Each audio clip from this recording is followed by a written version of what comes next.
जय हिंद। स्वागत है आपका अपने चैनल माइंड मस्ती में। तो दोस्तों, आज हम इस वीडियो में देखने वाले हैं कि भारतेंदु हरिश्चंद्र का जीवन परिचय। भारतेंदु हरिश्चंद्र का जीवन परिचय देखेंगे, जो कि बहुत ही वेरी इंपॉर्टेंट है। और 12th दोनों में ये अक्सर हर बार पूछता है, हर बार आता है। तो इसीलिए आपको ये वेरी इंपॉर्टेंट बोल रहा हूँ। तो इसको आपको अच्छे से तैयार कर लेना है। तो चलिए मैं इसको बताता हूँ कैसे आपको याद करना है। कहानी के तौर पर मैं बताऊँगा इसको, और अच्छे से आप इसको केवल सुन कर याद कर सकते हैं। तो बिना देरी किए चलो वीडियो को स्टार्ट करते हैं। सबसे पहले देखिए जीवन परिचय देखते हैं।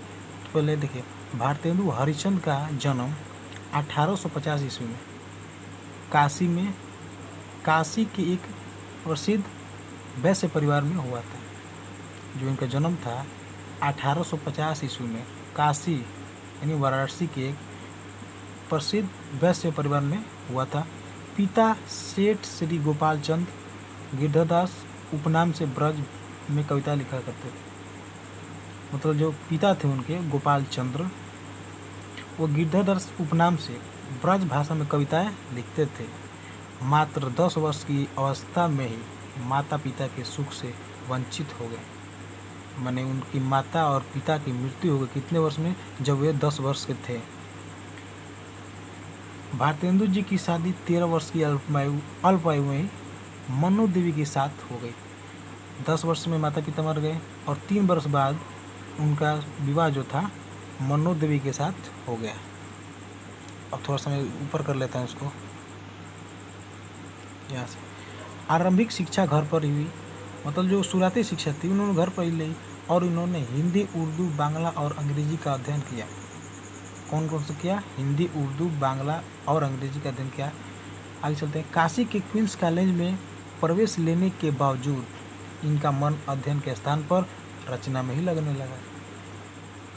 मतलब काशी के क्वींस कॉलेज, काशी में क्वींस कॉलेज है, उनमें उस कॉलेज में उनका नाम लिखवाया गया और उनका मन वहाँ पर नहीं लगा। उनके स्थान पर कहाँ रचना करने में लगा रहा था। मात्र 5 वर्ष की अवस्था में ही इन्होंने दोहा लिखकर अपने भविष्य की अलिखित घोषणा कर दी। 5 वर्ष की अवस्था में उन्होंने एक दोहा लिख दिया और अलिखित घोषणा कर दी अपने भविष्य की। थोड़ा आगे देखते हैं कि भारतेंदु उदार एवं दानी प्रवृत्ति के एक व्यक्ति थे। कैसे थे? दानी और उदार, यानी उदार और दानी प्रवृत्ति के व्यक्ति थे। अत्यधिक उदारता के कारण ही उनकी आर्थिक स्थिति जो थी बहुत ही खराब हो गई और ये ऋणग्रस्त हो गए, माने कर्जदार हो गए। इनके पास बहुत ही कर्ज हो गया। उसी तनाव में ये क्षय रोग के शिकार हो गए, माने इनको क्षय रोग हो गया। अब देखिए आगे कि मात्र 35 वर्ष की अल्पायु में ही 1885 में इनकी मृत्यु हो गई।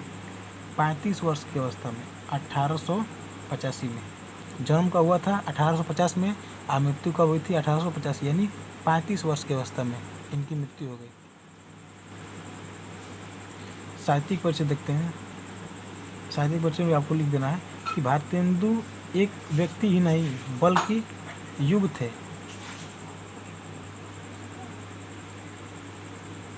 भारतेंदु जी ने 1868 ईस्वी में कवि वचन सुधा नामक पत्रिका का संपादन किया। मैंने 1868 ईस्वी में कवि वचन सुधा नामक पत्रिका का क्या संपादन किया। 5 वर्ष बाद 1873 ईस्वी में इन्होंने हरिश्चंद्र मैगजीन का संपादन किया, प्रारंभ किया। हरिश्चंद्र मैगजीन का संपादन प्रारंभ किया।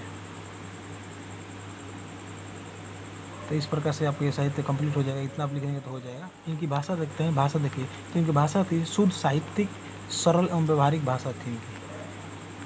शुद्ध साहित्यिक, सरल एवं व्यवहारिक। और शैली क्या थी कि वर्णनात्मक, विचारात्मक, विवरणात्मक, व्यंग्यात्मक शैली थी इनकी। कृतियाँ देखते हैं। कृति मौलिक में आ जाएगा आपका अंधेरी नगरी, भारत दुर्दशा, सती प्रताप, प्रेम जोगिनी। ये 4-5 इनकी कृतियाँ और भी हैं। देखिए इतिहास में कुछ है इनका। कश्मीर कुसुम, महाराष्ट्र देश का इतिहास, अग्रवालों की उत्पत्ति। तो इतना आप लिखेंगे देंगे तो आपका फुल मार्क्स मिलेगा। एग्जामिनर नंबर बता रहे उतना आप लिख दीजिएगा। इसको स्क्रीनशॉट ले लीजिए और आराम से लिख दीजिएगा। मैं इसको कई सीरीजों में छाट छाट के लिखा है।